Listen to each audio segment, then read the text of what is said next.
What's going on, guys? Welcome back to another one. Today it's just cracking daylight. We might be running a little behind schedule, but we ain't in no hurry because they don't start biting until we get there, as old Mr. Mark Pack would have said.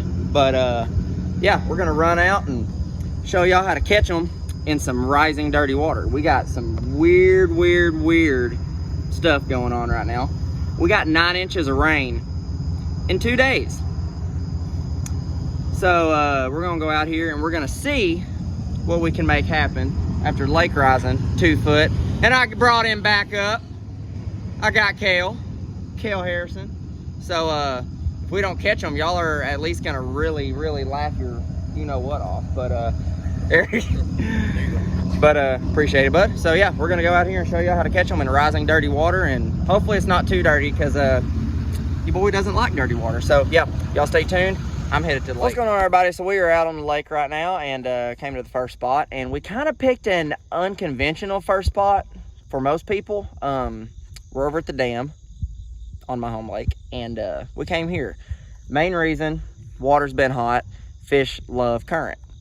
Well, we've had like 9 inches of rain, like I pretty sure I said in the first clip. Can't remember, it's been early, I'm tired, but we came here because they are actually trying to pump some current, and just came here to look around, see if there'd be some more fish around here. And I didn't have the camera turned on yet. I just pulled up here, made a first cast, and caught about a 2.5 pounder. So hopefully we'll get y'all some fish catches on film, and we're gonna try to see if they'll bite a little drop shot, some worms, and some super big 10-inch worms.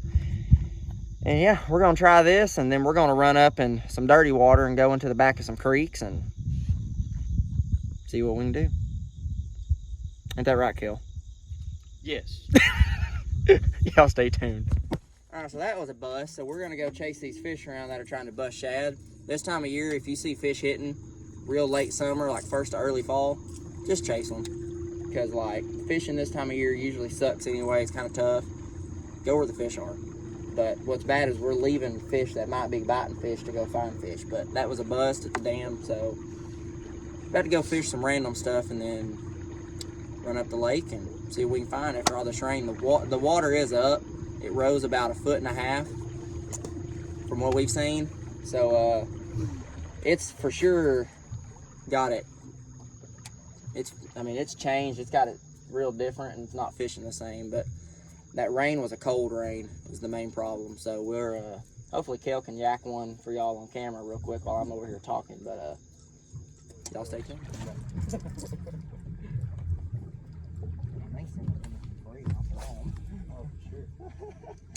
But I'm not just gonna take my time out of the day. Oh, no, not at all. Bro, I have to get those sunglasses out.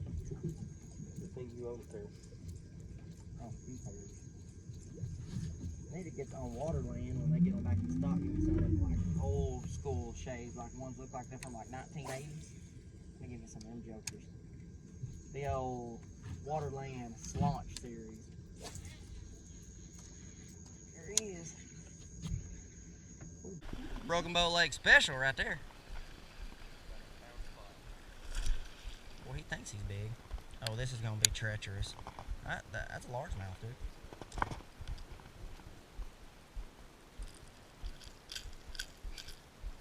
Well, there we go. Nice little healthy one. He's just little. Meanwhile, my top water's just doing circles, but there we go.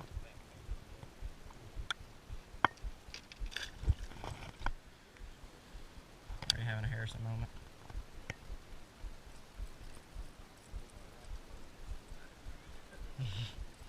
Well, you might as well go left because you can't ever do nothing right. Oh, dude, they're all under my top water. There he is. Live scope fish. That's a little better fish.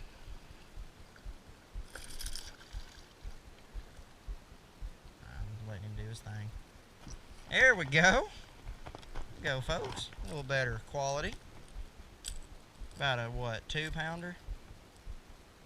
That was not a 2-pounder. That was about a 2 plus 2-pounder. There we go. Nice little healthy one.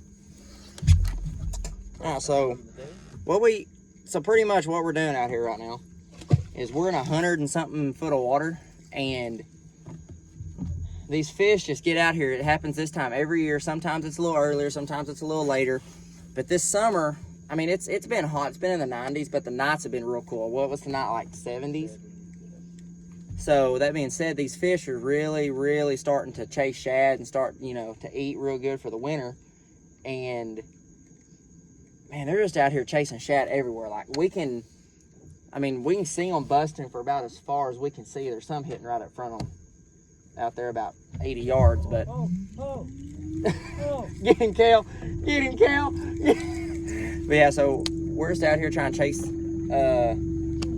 all these fish around chasing shad, and they've been doing it for about 2-3 weeks now, but they kind of quit. And I guess after that rain, since that rain was a nice cold rain, they're acting stupid. So we're gonna do this as long as we can. They'll do it until the sun gets up like super good, and then they'll quit. But we're just gonna get y'all some fish catches on video and throw some top water around and see what we can't make happen. But yeah, that's about the main bait that I throw this time of year.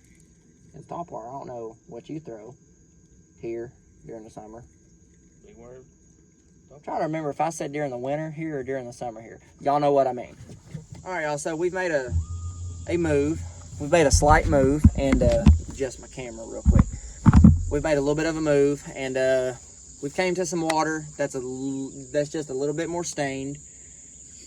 The point deal on the lower end wasn't working. We was about, well, I can't say lower. We was about halfway up the lake, and it wasn't working. We caught, as y'all seen, we caught some little bitty squeakers, caught one school and one on a little drop shot, and I missed one, but it just wasn't working. So we're thinking they're at the mouth of these creeks. We're gonna try them, and we're gonna throw some shallow diving crankbaits, some light Texas rigs, some super big Texas rig worms, some jigs. We're gonna throw it all at them, and we're gonna figure it out and see what they're doing. And then once we get it all figured out, at the end of this video, we're gonna sit down, we're gonna talk about the baits that we used, what we kind of caught them on, what we used that we kind of thought was gonna work, but that really didn't work.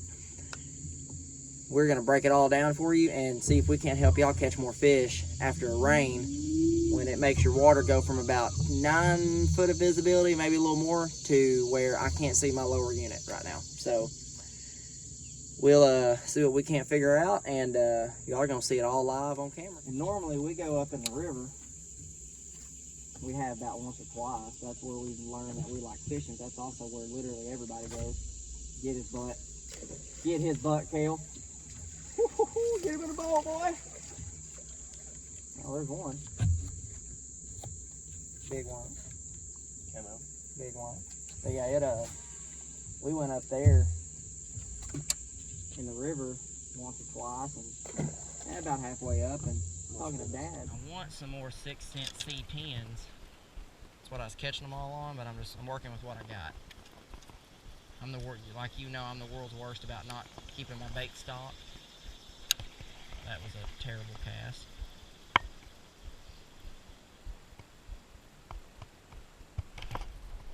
Oh my Lord. No, you'll catch one. First cast. Alright, so when the water's dirty, I like to throw a solid, this is my favorite bait when the water's dirty, except I throw a 6-cent C10 a lot. I bounce back and forth from this one and a C10. I like the C10 when the water is super, super dirty, because it's a lot louder. That bait has a little bit louder knock to it, and it just tends, that bait literally will dig up mud off the bottom. I like it when the water's real dirty. Yeah, but that's a healthy little fish. Or just can't catch them size. Well, the point thing ain't working, so we're gonna go fish some super shallow bushes. A lot of the times, this time of year, fish will get up shallow because of lack of oxygen. They'll get up into bushes because for whatever reason, this is way over my daggum pay grade. I don't understand why they do it, but I just know that that's what they'll do sometimes. They'll get up shallow, and you can catch them like 6 inches of water is what that we've caught them before, and it'll be like 100 degrees out. So we're gonna go try that, and we're gonna figure them out. But like I said, this water got real dirty, and I mean, like I said, we got a lot of rain, so we're gonna try to get them figured out for y'all. So maybe y'all can take some tips from this video and use them if y'all's lake does this and rises like this lake does with us. I mean, if it rains 2 inches here, it rises like generally about 3 foot. So hopefully we can get it all figured out for y'all. Well, we have kind of what we think we need to do, I should say, is we're gonna pitch and flip some super shallow cypress trees. Like there might be 6 inches of water on these trees, maybe a foot. We're gonna pitch and flip some cypress trees and some shallow bushes, but what we're doing is we're staying on the main lake bank. So we're gonna see if they're there, and then we're gonna go back in some creeks and do the same thing. And because we've already covered the points, we've fished what, 3 or 4 points now? Yep. Can't catch them on that. We've caught 2 little fish off of 1 point. Went to the mouth of a creek, caught 2 fish. Yours was about 1.5 pounds, 1.75 pounds, and then fished another point that we usually catch a lot of fish off of and didn't get a bite. So I'm thinking they're up shallow in the trees like they did last year and the year before. So we're gonna try that and see if we can't get it figured out. And it took one off. I'll get a new brush on it.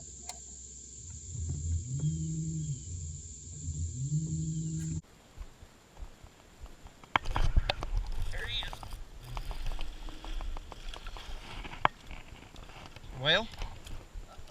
Uh-oh. Alright guys, so that is on a bait that's been around forever. That is a little bitty Zoom watermelon. I think that's like red. Little bitty Zoom brush hog and a 1/4 ounce weight with a bead. I think the bead is a big deal to me anyway, but yeah. Second cypress tree.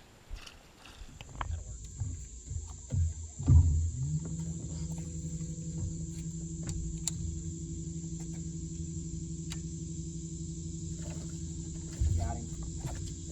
Oh! What? Oh, I hope we got that on camera. Oh my God. Yeah, go back, take that. Wait to the dome. My life flashed before my eyes, man. It happens. I need more hobbies. Yes. Alright, so what we're targeting is just a main lake bank. Because these fish don't want to stay up here long. I mean, we might can catch them like this all day. I would think we could. But I still like to be around an area where the fish can both frickin' come to me and they can both leave me. And I know that sounds dumb. Yeah, there you go. See? Set the hook on a fish. Didn't tear. Anyway, as I was saying, I like to be at a place where they can leave me, but get my words out, but they can always come to me. Meaning they don't have to they don't have to travel all the way back into a creek, all the way back into this or that. We're just right here, main lake. They can come and go as they please. And what happens with areas like this is these areas will constantly have fish in them. Because you'll have fish that are always coming up. As you hear about people talking, I don't think that the pattern can hold for all 4 days of the tournament because I don't have no more fish, you know, I don't have all these fish that are on their way to me coming to me. Well, it's because they're not putting themselves in certain areas where they are coming to them. So you always want to put yourself into an area where they're coming to you.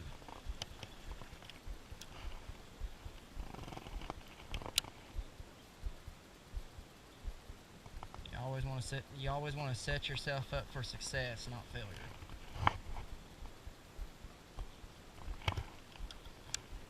I think we'll catch them real good. We'll get like right on down this bank. Oh my Lord.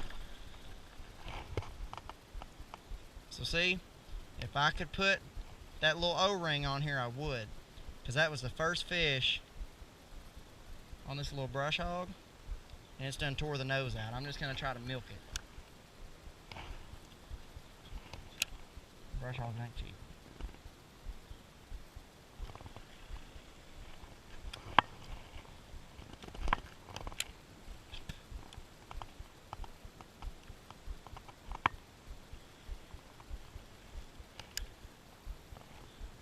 fish?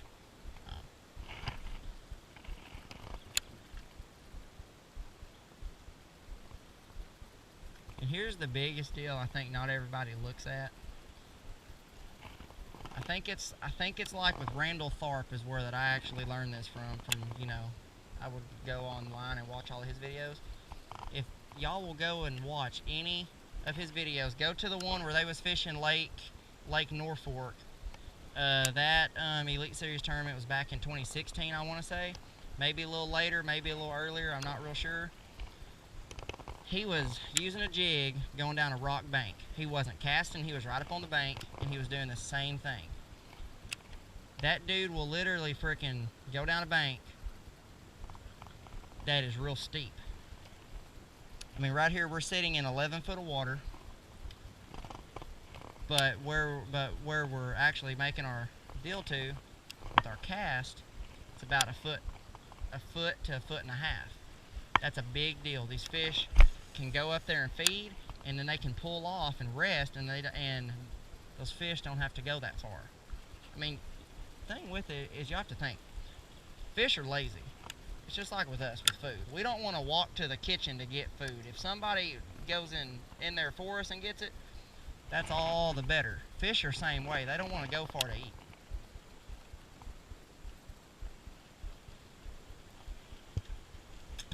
Fish are the same way. They don't want to have to travel real far. So y'all just always keep that in mind when you're trying to find fish. Rather it's just, you know, if y'all are out here like on your day off just wanting to find fish, or if you're out here and you're wanting to find fish for something to fish the next weekend, you know, like in your little local deal on your lake, like in stuff like that, or if you're fishing I don't care if it's with freaking MLF, your little local club derb, whatever it may be, find fish that are constantly coming to you in spots that they don't have to move very far. I guarantee you'll catch more fish constantly if you do those things right there.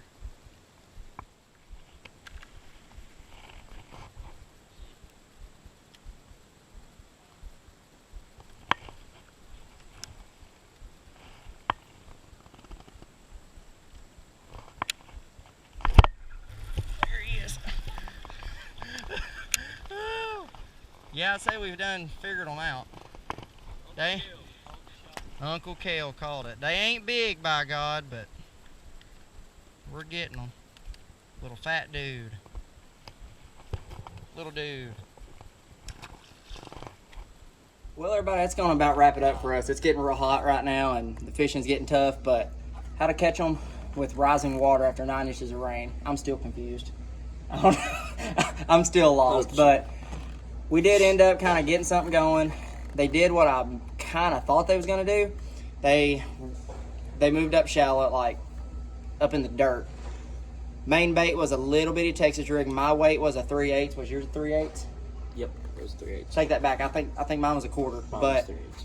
That was the main thing that we was actually using. Main thing they bit. We hit mouths of creeks, points, humps. We caught some real early in the morning on a little bitty topwater bait, but other than that, they all came shallow out of the trees and bushes. And yeah, I hope this helps y'all. If it don't, I'm not going to be shocked about it, because we're still kind of like, we still don't know what they're doing, but kind of figured a little something out. It's always tougher after it rains, especially that much when it rains solid for like 3 days. It turns muddy. Yeah, it literally went from seeing about 8 foot of water down to about, what would you say, a foot? Yeah. Maybe not even that. But yeah, I sure hope that this helps y'all. But it just proves that after it rains, you got to check everything. You can't go back on what you caught them on last week, yesterday, or whatever. You got to go back and you have to recheck everything. Took us about 2 hours to find them. And once we did every single cypress tree we flipped, every bush, every stump, there was probably at least one on. I think we caught two off caught two off of like the same tree. But hopefully y'all had fun, because we did, even though it was tough. It was tough. But that being said, we're gonna wrap this video up and might go back out fun fish a little bit, might go home, not real sure yet, but we're gonna wrap it up, and we'll see y'all next time right here on Bigfoot Bass Guide TV. That's right. Bam.